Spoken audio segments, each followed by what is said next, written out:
day, Mrs. Nandini looked him to the school science club. Try this, she said, giving him a small motor and a few wires. Build a game of your own with this. എന്നിട്ട് next ദിവസം അവൻ്റെ teacher അവൻ എന്ത് ചെയ്തു, കുറച്ച് ഒരു മോട്ടറും കുറച്ച് വയറുകളും കൊടുത്തിട്ട് പറഞ്ഞു, build A game of your on with this. നീ ഇതും കൊണ്ട് എന്ത് ചെയ്യണം, ഒരു ഗെയിം ഉണ്ടാക്കുക എന്ന് പറഞ്ഞു. Arjun began to learn what to do with the motor, wires and some tools. Gradually things changed. His fingers that once tapped the mobile screen now started building tiny robot. His sleepy eyes sparkled again with success and happiness. പതുക്കെ വീണ്ടും കാര്യങ്ങൾ മാറാൻ തുടങ്ങി.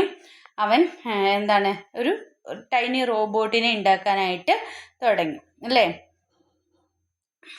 അവൻ്റെ ടയേർഡായിരുന്ന ഐസൊക്കെ പിന്നെ sleepy ഐസൊക്കെ spark ചെയ്യാൻ തുടങ്ങി. വീണ്ടും വിത്ത് സക്സസ് ആൻഡ് ഹാപ്പിനെസ്. വീണ്ടും അവൻ്റെ ജീവിതത്തിൽ സക്സസ്സും ഹാപ്പിനെസ്സും ഒക്കെ ആയി വീണ്ടും അല്ലേ. ഇതാണ് നിങ്ങൾക്ക് തന്നിരിക്കുന്ന പാരഗ്രാഫ്. ഇനി നിങ്ങളോട് ഫസ്റ്റ് ക്വസ്റ്റ്യൻ ചോദിച്ചിരിക്കണം. From morning to night Arjun love to. Morning to night Arjun love to എന്ത് ചെയ്യാനാണ് അവൻ ഇഷ്ടപ്പെട്ടത്? Play online games and watch videos. Online games കളിക്കാനും വീഡിയോസ് വാച്ച് ചെയ്യാനാണ് അവൻ ആഗ്രഹിച്ചത്. ഇനി രണ്ടാമത്തെ ക്വസ്റ്റ്യൻ എന്താണെന്ന് നമുക്ക് നോക്കാം. What did miss Nandini give Arjun in the science club. Science ക്ലബിൽ വെച്ചിട്ട് എന്താ കൊടുത്തത്? A small motor and a few wires. ഒരു സ്മോൾ മോട്ടറും കുറച്ച് വയേഴ്സും കൊടുത്തു. മൂന്നാമത്തെ question, some words and their meanings are given in pairs. Select the incorrect pair. താഴെ കൊടുത്തതിനാൽ ഇൻകറക്റ്റ് പെയർ ഏതാണെന്നാണ് ചോദിച്ചിരിക്കുന്നത്. വേർഡ് മീനിങ്ങിനും ഇൻകറക്റ്റ്. ടൈനി, വെരി ബിഗ് എന്നാണ് പറഞ്ഞിരിക്കുന്നത്. ടൈനി എന്ന് വെച്ചാൽ ചെറുതാണ്. വലുതാണോ? അല്ല. അപ്പോൾ ഓപ്ഷൻ ബി ആണ് ശരിയായ ഉത്തരം. ഇനി നാലാമത്തെ, what change was seen in Arjun where he got the motor and tools. മോട്ടറും ടൂൾസും കിട്ടിക്കഴിഞ്ഞ് കഴിഞ്ഞപ്പോൾ അവൻ എല്ലുണ്ടായ ചേഞ്ച് എന്താണ്? He became active and curious again. അവൻ വീണ്ടും ആക്റ്റീവും നല്ല ക്യൂരിയസ് ആയിട്ട് മാറി. ഇനി അഞ്ചാമത്തെ question, read the following statement. ഒന്നാമത്തെ question, Arjun was addicted to mobile phone. Nandini teacher scold Arjun for not doing homework. Arjun learned how to make tiny robots. Nandini teacher brought Arjun back to his studies. ഇതിലേതാണ് കറക്റ്റ് സ്റ്റേറ്റ്മെൻറ്റ്? 1ഉം 3ഉം 4ഉം ആണ്. Arjun was addicted mobile phone. Arjun mobile ഫോണിന് അഡിക്റ്റഡായി. മൂന്നാമത്തെ, Arjun learn how to make tiny robot. Arjun എങ്ങനെയാണ് tiny robot ഉണ്ടാക്കുന്നതെന്ന് പഠിച്ചു. നാലാമത്തേത്, Nandini teacher brought Arjun back to his studies. Nandini teacher അവൻ്റെ സ്റ്റഡീസിലേക്ക് തിരികെ കൊണ്ടുവന്നു. അപ്പോൾ ഈ 1ഉം 3ഉം 4ഉം ആണ് കറക്റ്റ്. അപ്പോൾ ഓപ്ഷൻ സി ആണ് കറക്റ്റ് ഉത്തരം. ഇനി രണ്ടാമത്തെ ചോദ്യം കോൺവെർസേഷൻ തയ്യാറാക്കാനാണ്. Ranji's batting led his team to victory in many matches. രഞ്ജിയുടെ ബാറ്റിംഗ് അവൻ്റെ ഒരുപാട് മാച്ചിലേക്ക് അവൻ്റെ വിജയത്തിലേക്ക് നയിച്ചു. Ranji's batting lead his team to victory in many matches. Gradually he become a famous batsman. അവനെ വലിയ പ്രശസ്തനായ ഒരു ബാറ്റ്സ്മാനായിട്ട് മാറി. After few months Ranji met his old team member Bheem. കുറേ നാളുകൾക്ക് ശേഷം കുറച്ച് മാസങ്ങൾക്ക് ശേഷം അവൻ എന്ത് ചെയ്തു? അവൻ്റെ പഴയ ടീമിലെ മെമ്പറായിരുന്ന ഭീമിനെ കണ്ടുമുട്ടി. They talked about the cricket matches. They played the magic mat and many other things. അവർ ബാറ്റിനെ കുറിച്ചും ക്രിക്കറ്റ് മാച്ചിനെ കുറിച്ചും ഒക്കെ സംസാരിക്കുന്ന കോൺവെർസേഷൻ തയ്യാറാക്കാനാണ് പറഞ്ഞിട്ടുള്ളത്. അപ്പോൾ ഭീമും രഞ്ജിയും തമ്മിലുള്ള കോൺവെർസേഷൻ കംപ്ലീറ്റ് ചെയ്യാനാണ് പറഞ്ഞിട്ടുള്ളത്. മൂന്നാമത്തെ ക്വസ്റ്റ്യൻ ക്യാരക്ടർ സ്കെച്ച് തയ്യാറാക്കാനാണ്. Character sketch, read the instance from the story a robot with a virus. From this instance find out the personal traits of Ricky. Develop them into character sketch of Ricky. റിക്കിയുടെ character sketch തയ്യാറാക്കാനാണ് പറഞ്ഞിട്ടുള്ളത്.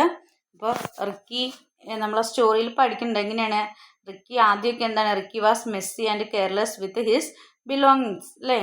ആദ്യം അവൻ എന്താണ് അവൻ്റെ സാധനങ്ങളൊക്കെ ഇങ്ങനെ വലിച്ചെറിയുകയും ഒക്കെയായിരുന്നു ചെയ്തുകൊണ്ടിരുന്നത് അല്ലേ. പിന്നീട് അവൻ പിന്നെ അതുപോലെ തന്നെ he would throw these things around the house without caring. അതുപോലെ he didn't bother to pick out his clothes or toys. He didn't think about what he had or didn't have. ഇതായിരുന്നു അവൻ ആദ്യം ചെയ്തുകൊണ്ടിരുന്നത് അല്ലേ. പിന്നെ ആഫ്റ്റർ അവൻ Ricky became more careful of his belongings. പിന്നീട് അവൻ്റെ സാധനങ്ങളൊക്കെ അവൻ നല്ല കെയറായിട്ട് സൂക്ഷിക്കാൻ തുടങ്ങി. അതുപോലെ അവൻ്റെ റൂമൊക്കെ നല്ല വൃത്തിയായിട്ട് ഓർഗനൈസ് ചെയ്യാനും സൂക്ഷിക്കാനും തുടങ്ങി. മറ്റുള്ളവരെ ഹെൽപ്പ് ചെയ്യാനും അല്ലേ. Began to help others and using his pocket money. അവൻ്റെ പോക്കറ്റ് മണി ഉപയോഗിച്ച് ഹെൽപ്പ് ചെയ്യാനൊക്കെ തുടങ്ങി. അതുപോലെ പിന്നെ he thought about what he had didn't have and made sure he didn't have too much. അപ്പോൾ റിക്കിയുടെ ക്യാരക്ടർ സ്കെച്ച് തയ്യാറാക്കാനാണ് പറഞ്ഞിട്ടുള്ളത്. നാലാമത്തെ എഡിറ്റിംഗ് ആണ്. Read the following passage and edit it. താഴെ ഒരു പാസേജ് നൽകിയിട്ടുണ്ട്, അത് എഡിറ്റ് ചെയ്യാനാണ്. ആദ്യം തന്നിരിക്കുന്ന ഹെലൻ കെല്ലർ. ഇതിൽ ഹെലൻ കെല്ലറിൻ്റെ എച്ച് സ്മോൾ ലെറ്റർ ആണ്, അത് ക്യാപിറ്റലായിട്ട് എഴുതണം. ആദ്യം was an American author, lecture and social activities. She was born in എന്ന് പറയണം, ബോൺ ഇൻ അല്ല, ബോൺ ഓൺ ആണ്. 27th June 1880 in childhood. Her എന്നാണ് തന്നിരിക്കുന്നത്, ഇൻ ഹെർ ചൈൽഡ്ഹുഡ് എന്നാണ്. ഇത് തിരിച്ചെഴുതണം. ഹെർ ആദ്യം എഴുതിയിട്ട് ചൈൽഡ്ഹുഡ് രണ്ടാമത് എഴുതണം. She lose her sight and hearing due to an illness with the help of her teacher. Helen learned എന്നാണ് പറഞ്ഞിരിക്കുന്നത്. ഹെലൻ ലേൺഡ് സ്പെല്ലിങ് തെറ്റാണ്, LEARNED എന്ന് എഴുതണം. സ്പെല്ലിംഗ് മിസ്റ്റേക്കാണ്. ലേൺഡ് എന്നുള്ളത് സ്പെല്ലിംഗ് മിസ്റ്റേക്കാണ്, LEARNED എന്ന് എഴുതണം. To communicate using code language. She become എന്നാണ്, ബിക്കെയിം ആക്കി മാറ്റണം. അതിൻ്റെ ടെൻസ് ഫോം ചേഞ്ച് ചെയ്യണം, ബിക്കെയിം ആക്കണം. The first deaf blind person to get a college degree. Helen കെല്ലറിനെ കുറിച്ചുള്ള ഒരു പാരഗ്രാഫായിരുന്നു. ഇതിൽ റീറൈറ്റ് എഡിറ്റ് ചെയ്യേണ്ടത് ഇങ്ങനെയാണ്. ഇനി next തോട്ടാണ്. 5th question. Toto-chan enjoyed the trip with her friends to the hot spring. She thought about her travel in train and ship. The memories about the beach and the gift given by the man and many other things flashed through her mind. അപ്പോൾ അവളുടെ ആ മനസ്സിലുള്ള കാര്യങ്ങൾ, write the thoughts of Totto-chan. അന്നേരം Totto-chan എന്തൊക്കെയായിരിക്കും ചിന്തിക്കുക എന്നുള്ളതിനെക്കുറിച്ച് എഴുതാൻ, അവളുടെ തോട്ട്സ് എഴുതാനാണ് പറഞ്ഞിരിക്കുന്നത്. അവൾ എൻജോയ് ചെയ്ത കാര്യങ്ങളും അവൾ ആ ട്രെയിനിലും ഷിപ്പിലൊക്കെ സഞ്ചരിച്ച കാര്യങ്ങളും പിന്നെ ബീച്ചിലും പിന്നെ ഗിഫ്റ്റ് നൽകിയതും അതൊക്കെ അവളുടെ മൈൻഡിൽ ഉണ്ടായിരുന്ന കാര്യങ്ങളൊക്കെ ഒരു തോട്ടായിട്ട് എഴുതാനാണ് പറഞ്ഞിരിക്കുന്നത്. അല്ലെങ്കിൽ Ranji Scott many runs for his team in the cricket match. He was very happy. He thought about his magic bat, batting performance, support of Mr. Kumar and many. അടുത്തത് പറഞ്ഞിരിക്കുന്നത് അല്ലെങ്കിൽ രഞ്ജിനെ കുറിച്ച്, ക്രിക്കറ്റ് മാച്ചിൽ ഒരുപാട് റൺസ് എടുത്തതിനെ കുറിച്ചും പിന്നെ മാജിക് ബാറ്റിനെ കുറിച്ചും batting പെർഫോമൻസിനെ കുറിച്ചും അതുപോലെ കുമാറിന് തന്ന സപ്പോർട്ടിനെ കുറിച്ചൊക്കെ ചിന്തിക്കുന്നതായിട്ട് അവൻ്റെ തോട്ട്സ് എഴുതാനാണ് പറഞ്ഞിരിക്കുന്നത്. Next 6th question. Prepare instruction. 6th question. Your school is conducting a painting competition next week. നിങ്ങളുടെ സ്കൂൾ എന്തിന് ഒരു പെയിൻറ്റിങ് കോമ്പറ്റീഷൻ നെക്സ്റ്റ് വീക്കിൽ കണ്ടക്ട് ചെയ്യണം. Write simple instructions for the participate with the help of hints given in the box.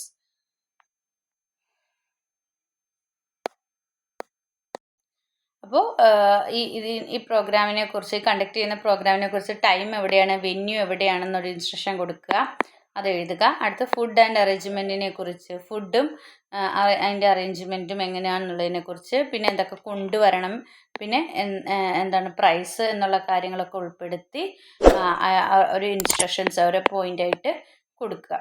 ഇന്ന ടൈമിലാണ് food and arrangements എങ്ങനെയാണെന്നൊക്കെ ഉള്ളത്. അതുപോലെ B വന്നിരിക്കുന്നത് your school is planning to a field trip for students to bird sanctuary. നിങ്ങളുടെ സ്കൂളിൽ നിന്ന് പക്ഷി സങ്കേതത്തിലേക്ക്, bird സാഞ്ചുറിയിലേക്ക് ഒരു ട്രിപ്പ് പ്ലാൻ ചെയ്യുന്നു.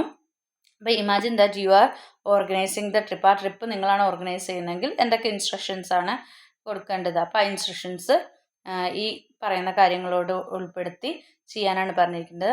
എന്തൊക്കെയായിരിക്കും ട്രിപ്പിൽ എന്തൊക്കെ നിങ്ങൾ എടുക്കണം എന്നുള്ള കാര്യം മെൻഷൻ ചെയ്യണം. പിന്നെ എന്തൊക്കെ കാര്യങ്ങൾ ആ സാങ്ച്വറിയിൽ ഒബ്സർവ് ചെയ്യണം, പിന്നെ പ്രിക്വേഷൻസ് എന്തൊക്കെ പ്രിക്വേഷൻ മുൻകരുതലുകൾ എടുക്കണം, റിഫ്രഷ്മെൻറ്റ്സ് എങ്ങനെയായിരിക്കും, പിന്നെ വേണമെങ്കിൽ നിങ്ങൾക്ക് ഫുഡിൻ്റെ കാര്യം അങ്ങനെയുള്ള കാര്യങ്ങളൊക്കെ വേണമെങ്കിൽ ഉൾപ്പെടുത്താം. അപ്പോൾ കുറച്ച് ഇൻസ്ട്രക്ഷൻസ് ഈ കാര്യങ്ങൾ ഉൾപ്പെടുത്തി തയ്യാറാക്കാനാണ് പറഞ്ഞിരിക്കുന്നത്. അപ്പോൾ ഇത്രയൊക്കെയാണ് നിങ്ങളുടെ എക്സാമുമായി ബന്ധപ്പെട്ടിട്ടുള്ള ക്വസ്റ്റ്യൻസ് ഉണ്ടായിരുന്നത്. അപ്പോൾ നിങ്ങൾക്ക് ഈ വീഡിയോ ഇഷ്ടമെങ്കിൽ ലൈക്ക് ചെയ്യുക, ഷെയർ ചെയ്യുക. ആദ്യമായി ചാനൽ കാണുന്ന കൂട്ടുകാരുണ്ടെങ്കിൽ ചാനൽ ഒന്ന് സബ്സ്ക്രൈബ് ചെയ്യണേ. Then see you again. Thank you.